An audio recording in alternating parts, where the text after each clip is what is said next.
BBA, BCA, BCom computer కోర్సులో 100% placement లభించే ఏకైక డిగ్రీ కాలేజ్ కూకట్పల్లిలోని i3 డిగ్రీ కాలేజ్ 8367215215.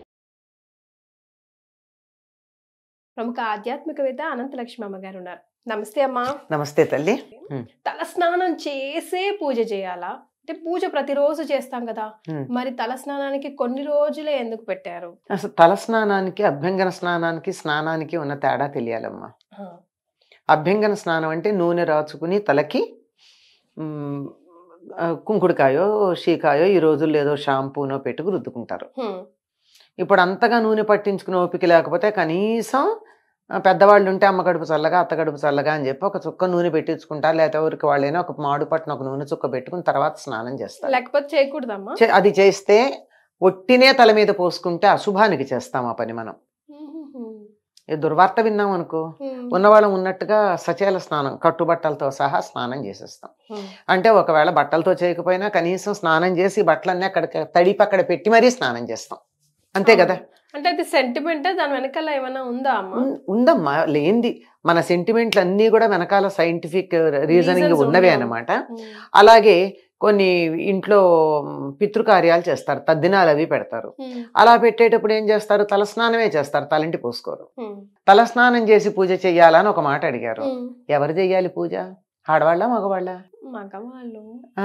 కానీ వాళ్ళు చేయరు కదా. అదే కదా, వాళ్ళు చెయ్యను కనుక ఏం చేస్తున్నారు, పిల్లలకు అలవాటు పోతుంది, ఇంట్లో దేవుడికి ఎవరో ఒకళ్ళు చేయడం అసలు మానేయటం కన్నా నయమే కదా, ఎవరో ఒకళ్ళు చేయడం అని చెప్పి ఆడవాళ్ళు చేస్తున్నారు.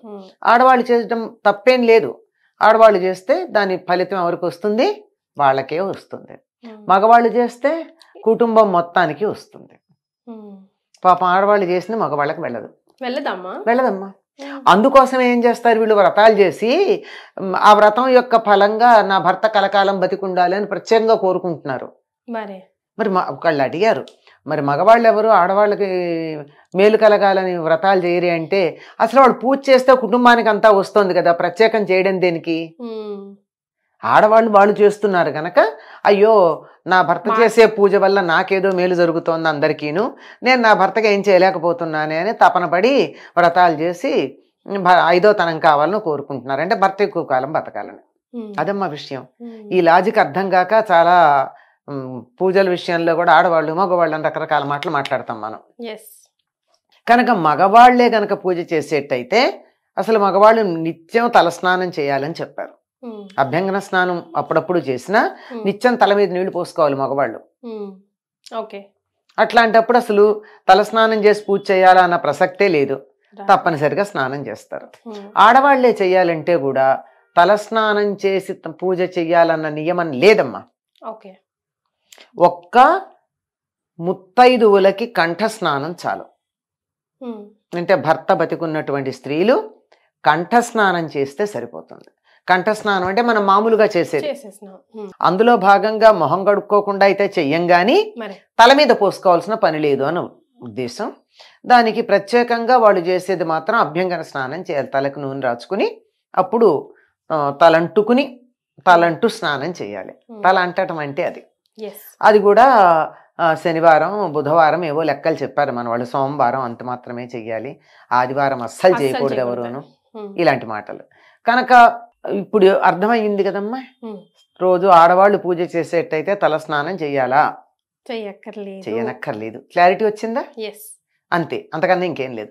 మగవాళ్ళు ఎలాగూ చెయ్యాలి గనక వాళ్ళు తప్పనిసరిగా స్నానం చేస్తారు, తల స్నానం చేసి పూజ చేస్తారు. వాళ్ళు చెయ్యని పరిస్థితుల్లో అది లేదు ఇది లేదు, తల స్నానం లేదు, పూజ లేదు. ఏది లేని వాళ్ళ గురించి ఏం మాట్లాడతాం? ఏదన్నా చేస్తే దాంట్లో మంచి చెడు తప్పు ఒప్పు చెప్తాం. అసలు ఏం చేయని వాడికి చెప్పేదే ఉంది, అదే సరిపోతుంది. ఎట్లా ఉంది. ఇంకా మీరు మధ్యాహ్నం సాయంకాలం పూజకి అన్నారు. సాయంకాలం పూజకి గుడికి వెళ్ళినప్పుడు హాయిగా కడుపు నిండా భోజనం చేసి పెడితే వెళ్ళొచ్చమ్మా, అందులో అనుమానం ఏం లేదు. కానీ మాంసాహారం తింటే అని అడిగారే, అడగడంలోనే తెలుస్తోంది కదా డౌట్ ఉందని. డౌట్ ఉందా? డౌట్ లేకపోతే ఎందుకు అడుగుతారు? అంటే ఇప్పుడు అమ్మవారి ఆలయానికి పర్వాలేదు అక్కడ నడుస్తుంది అని వెళ్ళిపోతూ ఉంటారు కొంతమంది, తిని తాగి పోలమ్మ పోచమ్మ హ్యాపీగా. అమ్మవారి కదా, గ్రామదేవతలకి నిజంగా ఆహార నియమం లేదు కానీ వాళ్ళ దగ్గరికి తలస్నానం చాలా అవసరం. మీరు చూస్తారు కదా, గ్రామ దేవతల గుడికి వెళ్ళే వాళ్ళంతా తలస్నానం చేసి పెడుతూ ఉంటారా లేదా? మాక్సిమం పెడతారు కదా. అదో పద్ధతి అనుకుంటారు. ఈ తిని తాగి అన్నది వాళ్ళ ఇష్టం అమ్మా, దానికి మనం చెప్పగలిగింది ఏం లేదు. వాళ్ళని మా ఇష్టం అని చేసేటటువంటి వాళ్ళకి సమాధానం లేదు. చేయొచ్చా చేయకూడదా అని అడిగిన వాళ్ళకి మాత్రమే సమాధానాలు ఉంటాయి. కానీ మా ఇష్టం వచ్చినట్టు చేస్తాను, చెయ్యొచ్చా అని అడిగితే మా ఇష్టం వచ్చినట్టు చేస్తామని నాకు చెయ్యొచ్చా ఎందుకు, నీ ఇష్టం వచ్చినట్టు చేసేసుకో. నువ్వు చేసే పనులకి మా ఆమోద ముద్ర అక్కర్లేదు. అది మంచి అయినా చెడైనా, మంచి చేసినా అక్కర్లేదు నువ్వు చేస్తున్నప్పుడు, చెడు చేసినా అంతకంటే అక్కర్లేదు. కానీ దేవాలయానికి వెళ్ళేటప్పుడు మాత్రం ఒకప్పుడు తప్పనిసరిగా పరగడుపున వెళ్ళమని చెప్పేవాళ్ళు. పరగడుపు అంటే తినకుండా వెళ్ళమని. కానీ ఇప్పుడు అది ఎవరు పాటిస్తున్నారు?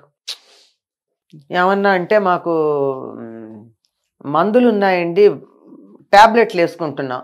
నాకు ఆశ్చర్యకరమైన విషయం ఏమిటంటే థైరాయిడ్కి మందులు వేసుకుని మేము టాబ్లెట్ వేసుకున్నాం కనుక బ్రేక్ఫాస్ట్ చేయాలండి అని చెప్తున్నారు. థైరాయిడ్ పరగడుపున వేసుకోవాలి, దానికి తినాలని నియమం లేదు. కానీ వీళ్ళు తినడానికి థైరాయిడ్ టాబ్లెట్ వేసుకోవడం అన్నది వంకగా చెప్తూ ఉంటే అసలు ఇంత దొంగతనం ఎందుకు? ఆత్మవంచన దేనికి? నాకు టిఫిన్ తినాలనుంది తిన్నాను అని చెప్పు, అంతేగాని మందులు వేసుకుంటున్నాను కనుక తినాలని ఏం లేదు. బీపీ టాబ్లెట్లకు కూడా అక్కర్లేదు, కొంచెం తినాలి కదమ్మా, అక్కర్లేదమ్మా. కాఫీనో టీనో చాలు, అంతే. మరీ ఎక్కువ వేసుకుంటే తప్ప ఒకటో రెండో వేసుకునే వాళ్ళకి ఏం పర్వాలా. బేసిక్ రూల్ మనకు చెప్పిన రూల్ అయితే పడిగడుపునే వెళ్ళాలి గుడికి పరగడుపున పెడతాం. లేదు సాయంకాలం వెళ్ళామనుకో, మధ్యాహ్నం భోజనం అయిపోయింది కదా, 5-6 గంటలు అయింది కదా భోజనం అయ్యాక, ఏం పర్వాలేదు.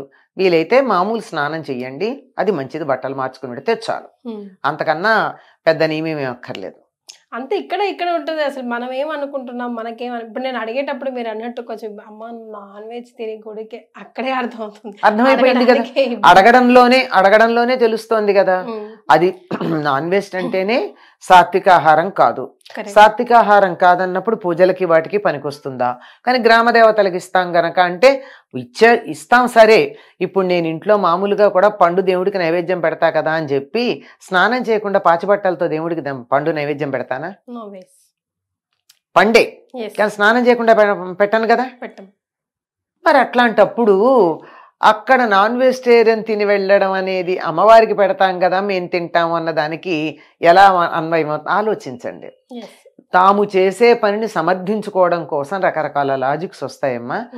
ఆ లాజిక్ పక్కన పెట్టి నేను చేసే పని నేను సమర్థించుకోవటం లేదు, తప్ప ఒప్ప అని ఎవరికి వాళ్ళు మనసు ప్రశాంతంగా ఆలోచిస్తే వాళ్ళకే తెలుస్తుంది.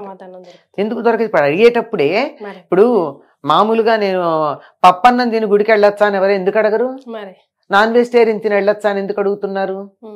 అంటే అక్కడ ఏదో తప్పు అని తెలుస్తోంది. అందువల్ల నేను తప్పు చేస్తాను, నువ్వు ఆమోదించు, దీనివల్ల వచ్చే పాపం ఏదన్నా ఉంటే నీకు వస్తుంది, నేను హాయిగా పుణ్యం తీసుకుంటానని చెప్పేటటువంటి పద్ధతి. చాలా విషయాలు వీలైతే తినకుండా ఉండడం చాలా మంచిదమ్మా. అనుకోకుండా తినడం జరిగిపోయింది, అనుకోకుండా గుడికి వెళ్ళే అవకాశం దొరికింది, అలా ఉంటాయి కదా పరిస్థితులు. మరీ ప్రతిదాన్ని అలా స్ట్రిక్ట్ గా పట్టుకుని రూల్స్ యంత్రాలం కాదు కదా. అట్లాంటి సందర్భంలో స్నానం చేసి వెళ్ళాలి. వీలైతే తల స్నానం చేసి వెడితే తలస్నానం ఎందుకని చెప్పాలి? అక్కడ అభ్యంగన స్నానం అనలా, నేను తలస్నానం అన్నాను. మీరు గమనించాలి. అంటే చేసింది తప్పు పని కనుక క్షమాపణ కోసం చేసుకునే స్నానం అది.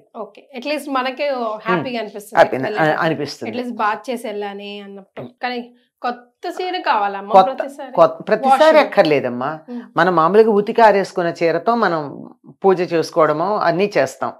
పట్టు చీర కట్టుకున్నాం, పట్టు చీరతో గుడికి వెళ్ళాం అనిపిస్తుంది కదా, ఇంట్లో ఉన్న పాత చీర కాకుండా పట్టు చీర కట్టుకోవాలని. ఆ పట్టు చీర గుడికి వెళ్ళినా పూజ చేయాలన్నా దాంతో భోజనం చేయకుండా ఉన్నంత కాలం అది పనికొస్తుంది. ఒక్కసారి మీరు భోజనం చేశారంటే అది మళ్ళీ మనకి పూజకి పనికిరాదు. దీని వెనకాల లాజిక్ ఏముందమ్మా తెలీదు, కానీ భోజనం చేసామంటే ఒకటి ఆహారం తినడం అయిపోయింది కదా, అంచేత ఒక పూట ఇంగిలి పడ్డట్టు అయిపోతుంది అంతే, అంతకన్నా ఇంకేం కాదు. నాట్ రియలీ ఫ్రెష్ కాబట్టి మనం సాధారణంగా నాకు తెలిసి ఎవ్వరూ కూడా పట్టు చీరలు అవి కట్టుకుని కాలకృత్యాలకు వెళ్ళరు, మార్చుకుని ఎడతారు. అందువల్ల వాటికి దోషం లేదు. వాటితో కానీ కాలకృత్యాలకు వెడితే ఉతకందే పనికిరాదు. ఓ ఉమ్. ఎస్, అది కొత్త వాటి విషయంలో. కొత్త వాటి. పాతవైతే నేను నిన్న కట్టుకున్నాలే చాకలి తెచ్చింది మళ్ళీ ఇవాళ కట్టుకుంటానంటే కుదరదు. సో ఇలాంటి రూల్స్ కొన్ని పాటించి సింపుల్ అమ్మ, వాటి వెనకాల అంతే. హైజీన్తో పాటుగా క్యారీ అవుట్ అయ్యే నెగిటివిటీ, ఈ రెండింటిని దూరం పెట్టడం అంతే, అంతకన్నా వేరే. థ్యాంక్ యూ సో మచ్ అమ్మా.